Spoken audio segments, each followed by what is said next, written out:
नागिन बहू।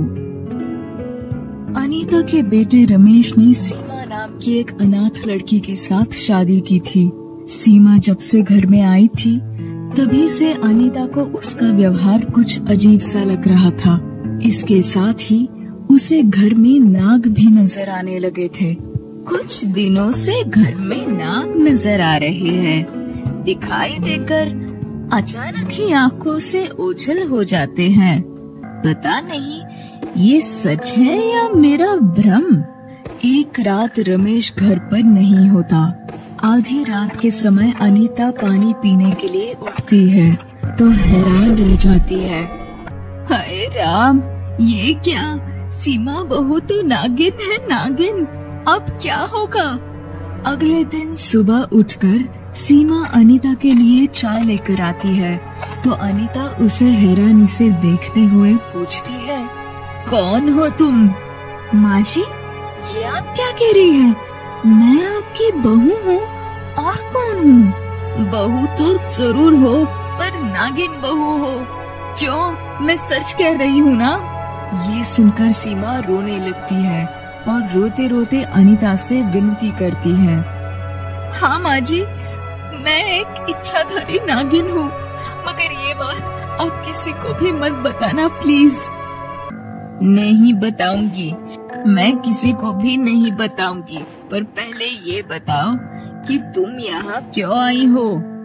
अनीता के ये कहने पर सीमा उसे बताती है, 25 साल पहले की बात है। श्रीधर नाम का एक ऋषि गंगा किनारे एक पेड़ के नीचे हवन कर रहा था और उसी समय मैं और मेरे पति उसी पेड़ की शाखा पर विचरण कर रहे थे कि तभी अचानक, अरे हवन कुंड में नाग गिर गया, घोर पाप हो गया, घोर पाप। ये तो अग्नि में जलकर भस्म हो गया गुरुदेव।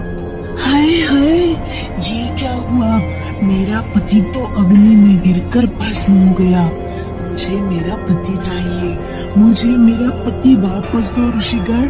नागिन को इस तरह विलाप करते देख ऋषि श्रीधर को उस पर तरस आ जाता है और वो नागिन से कहता है, तेरे पति की मृत्यु हमारे कारण नहीं हुई है नागिन। अब हम इसे जिंदा तो नहीं कर सकते, मगर इसके अगले जन्म में तुम दोनों का मिलन अवश्य करा सकते हैं।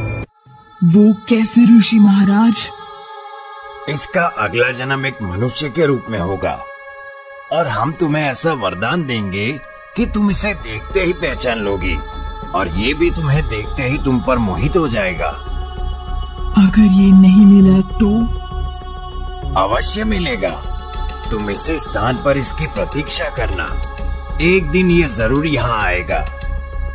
और मैंने इनका पूरे 25 साल तक इंतजार किया, तब ये मुझे मिले और फिर मैंने इनसे शादी कर ली। ये कहानी सुनकर अनीता कहती है, पर इस जन्म में तो मेरा बेटा नाग योनि से मुक्त हो चुका है, फिर इसका तुमसे क्या मेल? क्योंकि तुम तो एक इच्छाधारी नागिन हो। पर मैं अब भी इसी की पत्नी हूँ माँ जी। एक पतिव्रता पत्नी अपने पति को कैसे छोड़ सकते हैं? ये सुनकर अनीता सीमा से कहती है, ठीक है, तुम दोनों सुख से जियो, मैं तुम्हारे बारे में किसी को नहीं बताऊंगी। अनीता सीमा से ये कह तो देती है, मगर फिर अचानक उसके दिल में डर पैदा हो जाता है और वो सोचने लगती है, नागिन की बात का क्या भरोसा, पता नहीं मुझे झूठी कहानी सुनाकर मेरे बेटे को डसने के लिए आई हो, इसीलिए इसका कुछ न कुछ तो करना ही पड़ेगा। यही सोचकर अनीता एक बाबा के पास जाती है और उसे सीमा के बारे में सारा सच बताती है। बाबा इच्छाधारी नागिन के बारे में जानकर हैरान हो जाता है। क्या कहा? इच्छाधारी नागिन? तेरी बहू इच्छाधारी नागिन है तो चिंता मत कर। अगर वो नागिन हुई तो मैं उसे अपने पिटारे में बंद करके लेकर आऊंगा। आपकी बड़ी मेहरबानी होगी बाबा। अगले ही दिन बाबा अनीता के घर पहुंच जाता है और सीमा को देखते ही कहता है, मिल गई, मिल गई, मुझे मणि वाली इच्छाधारी नागिन मिल गई। मुझ पर दया कर बाबा, मुझे मेरे पति से अलग मत कर। चुप कर नागिन, अब तो तू मेरे चरणों में गिरेगी और मुझे मणि देगी, मणि। ये कहकर बाबा बीन बजाने लगता है और देखते ही देखते सीमा के चेहरे का रंग उड़ने लगता है।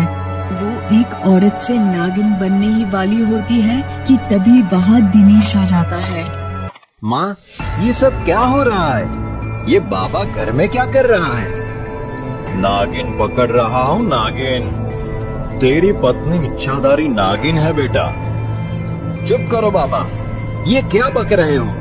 अगर हम झूठ बोल रहे हैं तो इसी से पूछ लो सच क्या है।